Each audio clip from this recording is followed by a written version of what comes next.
Hey everyone, it's flowering branch time of year here in the Northeast, which means everything is just about to burst into bloom, but we're still a few weeks away from that.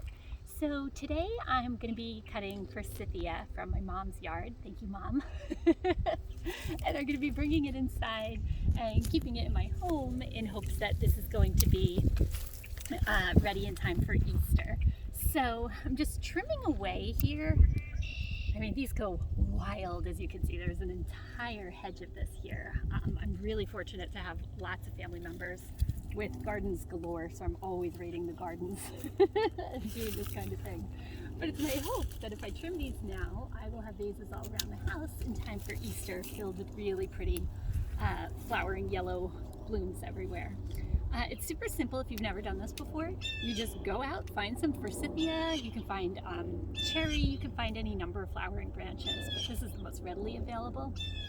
So, noisy birds and airplanes today. Anyway, you want to take in your branches, like if this was a branch, I'm not filming again today, thank you, Matt. What you want to do is make sure you have a long stalk like this without any of the tiny little branches at the end before you put it in your vase. So we're going to trim these little babies off. So we just have the long, nice laterals here. Okay, cutting. So when you get these indoors, all you're going to do is run them under water just for like a minute. Just has to be like lukewarm water, just to kind of wake it up a little bit and let it know that, you know, it's time to get going. And then you want to put it in warm water. You want to cut everything, of course, on an angle. This is one of the few times I will use actual clippers rather than a knife. If you want to use a knife, you could do that too. But I cut them like that, put them in the lukewarm water, and just wait for something to happen. If the water starts to get murky, you can change that out.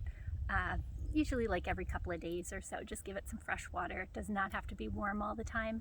It's fine if it's, whoops, Matt, you want to hold that up a little, kiddo? Sorry, I don't want to get the... It's okay. So, yeah, you want to change the water every couple of days or so, but it does not have to be hot water all the time. Just regular room temp or cold would be just fine. And hopefully if this works for you, like it works for me, you'll have some really pretty flowering branches all around your house to enjoy. And it's kind of nice too to just look forward to them blooming each day. You can see the progress that they're making. I always do this, I don't know if all florists do this or garden people do this, but I always kind of set an intention for myself when I bring these inside. Like maybe I want to lose the last 5 pounds from the pandemic, or maybe I want to start running each day, or maybe I want to, you know, train the new puppy and get her to where she needs to be with training. These will probably take about 2 weeks or so to really reach, you know, their full potential. So that's always fun too, to play with yourself and just say like, okay, now I'm setting this intention, I'm waiting for these flowers to bloom, and by the time that they have bloomed, I will have achieved XYZ, whatever your goal is. So anyway, I hope this is helpful to you guys. I hope that you're enjoying this gorgeous weather if you're living in the Northeast right now. It's beautiful.